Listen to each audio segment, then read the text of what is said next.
Hey, what's up, everybody? It's Urban Libertarian here. And man, the media is just really going after the news on Trump and Rosenstein, the FBI, the DOJ, all this stuff, and the whole media in general. But I'm just going to point a couple of stories here and just show you how I look at news and when you read the news, just how man, you've really got to be a part of it. You just can't look at it and read it, especially a headline. So they're really trying hard. This is Jennifer by Jennifer Rubin. Did Rosenstein and Ray play Trump? So they're trying to say here that basically that by Trump meeting them the other day that there's different theories, but anyway, I'll get into it. It's pretty funny, but yeah, I'll start over again. Hey, what's up, everybody? It's Urban Libertarian here back again. And man, the media is really desperate here, trying hard, their hardest to deflect and set up stories. And you can see where it's going if you really pay attention here. So I'm going to go through some stories and just show you some connections here. So the Washington Post is going to hardcore. I got a couple articles by them. This is an opinion piece by Jennifer Rubin, some damage control. So on Monday, President Trump met with the White House and Deputy Attorney General Rod Rosenstein and Christopher Wray, Director of the National Intelligence, Dan Coats, among others, FBI Director Christopher Wray, right, about the investigation into any irregularities with Federal Bureau of Investigations or the Department's Justice of Tactics of the Trump campaign, right? So he meets with these guys, right? And here's the thing. This set off a furious reaction among those concerned with the erosion of democratic norms. I'm going to show you how that sentence right there is just ridiculous, okay? Democratic norms is you shouldn't be spying on everybody, especially, well, not even especially, but anybody, but especially the candidate for the Republicans, Trump.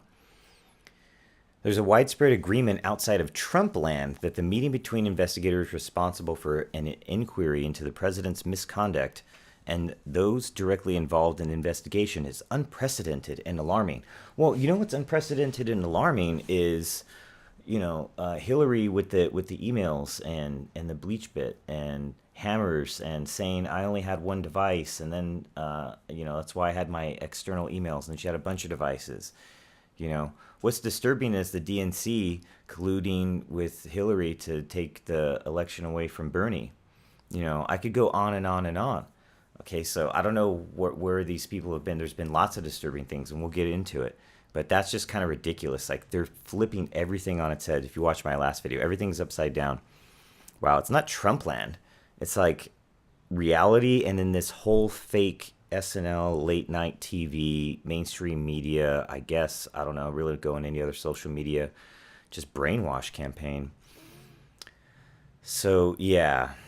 I wouldn't say it's alarming. So as a preliminary matter, let's note that all three of these Trump appointees, all three have publicly attested that Russia interfered in the election to help Trump, and none has a close personal relationship with Trump.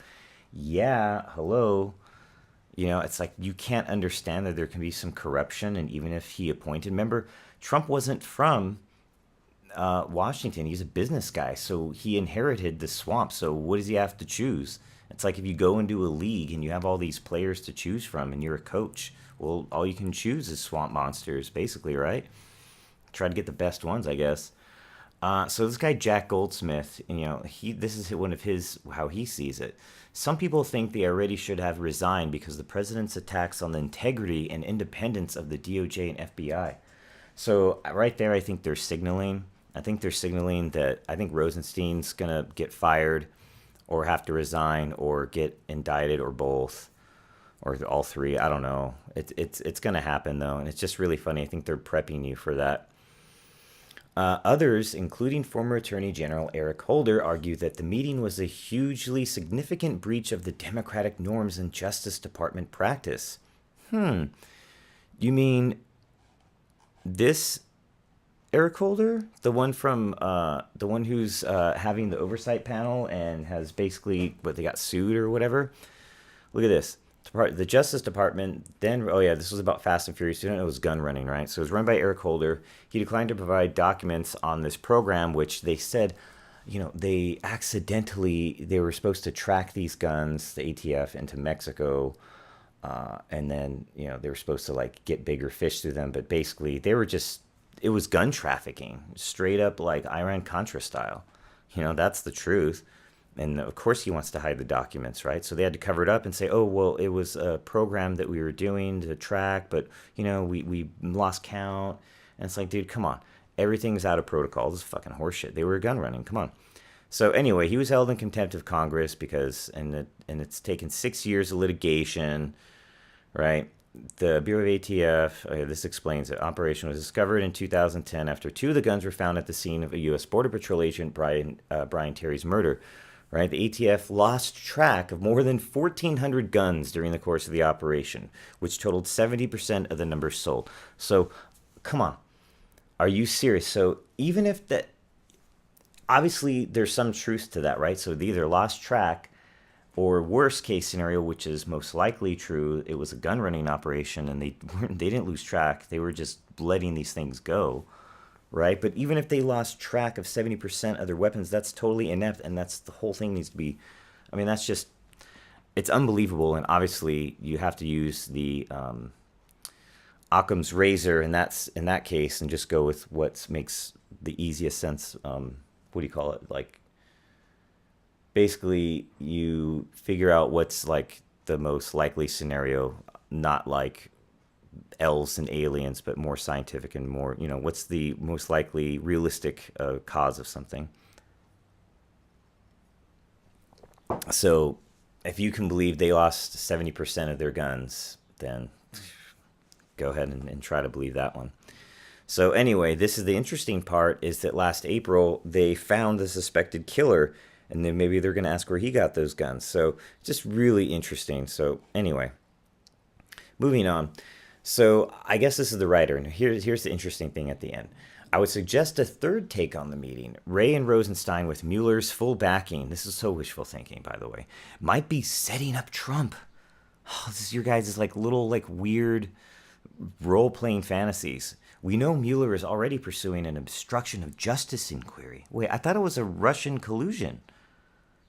Anyway, that might relate to acts such as Trump firing former FBI Director James Comey, falsely accusing him of illegally leaking confidential material, pressuring Comey to drop the investigation into Michael Flynn, helping draft a phony cover story to explain the June 9th Trump Tower meeting, and conducting an extended campaign to smear and discredit and disrupt the work of the FBI and the special counsel.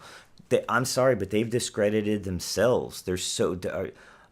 It's obvious this person from the Washington Post is in the loop. I mean, there's so much going on. Like, you've had so much corruption that the internal investigations have found there's a lot of wrongdoing going on in those areas, right?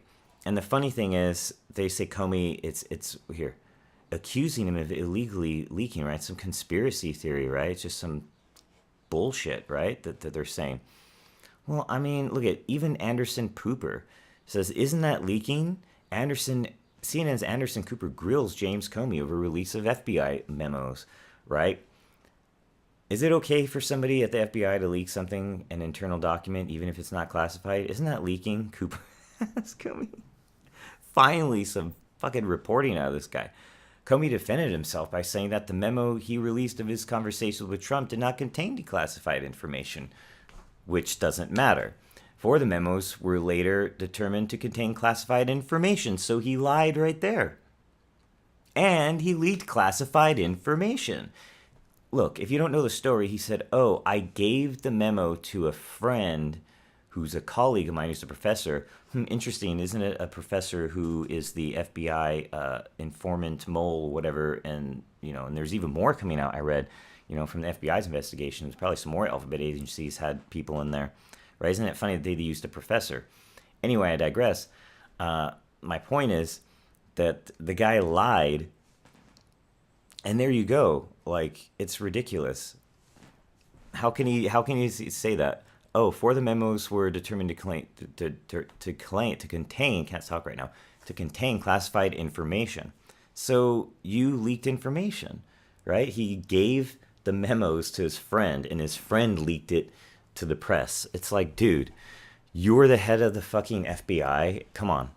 You're not fucking stupid. So there you go. That's about it.